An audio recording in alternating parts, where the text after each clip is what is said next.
Hello, it is Ice Entertainer, and I took a 24-hour last-minute trip of a lifetime, and here's some footage I took. To start off, I woke up at 3:30 a.m. and didn't take any footage because I hadn't decided to do this yet. But about 9 hours and 2 plane trips later, I was in Los Angeles, California. It was my first trip to LA, and I went to see Ethan Nestor's I Have to Do This documentary premiere. So once I got to LA, I was very early to check in for my Airbnb, so I walked around the Glendale area. First, I had to make sure that the theater existed, and I almost shat myself because it was so cool. Then I went to this awesome coffee shop called Love You Latte, where I had a latte because I was very tired. I chilled there for as long as I could, and then I went to wait for my Airbnb, where I waited for instructions to check in. Time was, of course, of the essence because I had to look very good because this was a red carpet premiere, obviously, can you tell?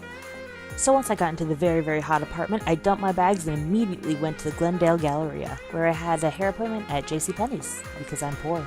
But it ended up being really expensive anyway. So then I rushed back to my Airbnb to put on a ton of makeup, just like an absolute ton.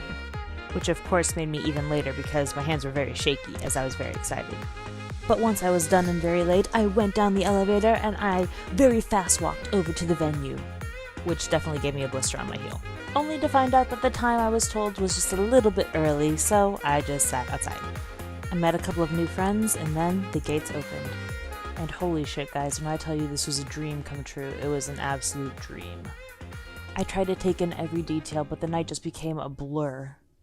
I walked the red carpet, saw a bunch of people that have inspired me for years, asked very nicely and got my very first Getty image, and got to chat with some of the most talented creatives I've ever met who are in the industry that I want to eventually be in. But then it was time for the premiere, and let me tell you, the legendary Ethan Nestor did an incredible job. I do want to talk about it later, but I made like a 17-minute video on my drive home about everything that it was. And, okay, I have to cut it down, so just it'll be there, but eventually. Regardless, all good things must come to an end. I made another new friend, and we literally chatted there until they kicked us out. The next morning, I was plagued with existential crisis. I cried like a little bitch and tried to come down from the high of the night before. Luckily, the apartment complex had a beautiful little garden area where I was able to feel like ass in peace. This sucks. Once I composed myself for the first time, I went back to the theater to wave goodbye. And then to Porto's, which was super close, and a recommendation of a friend I had met the night before. And because I still had time to kill, then went back to Love You Latte where I had a different latte. I'm telling you, man, if I lived in Glendale, I'd be going there every day. But then, unfortunately, a mere 24 hours after I had landed in LAX, I was back at LAX, where I sat sadly, then flew to Denver, where I also sat sadly.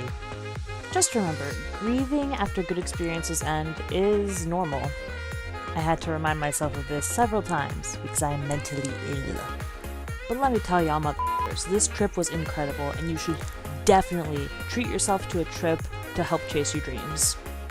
I will definitely be returning to LA, and I'm getting another motherfucking latte. Thanks for joining me on my first mini vlog, and I hope you have an amazing day. Catch you later!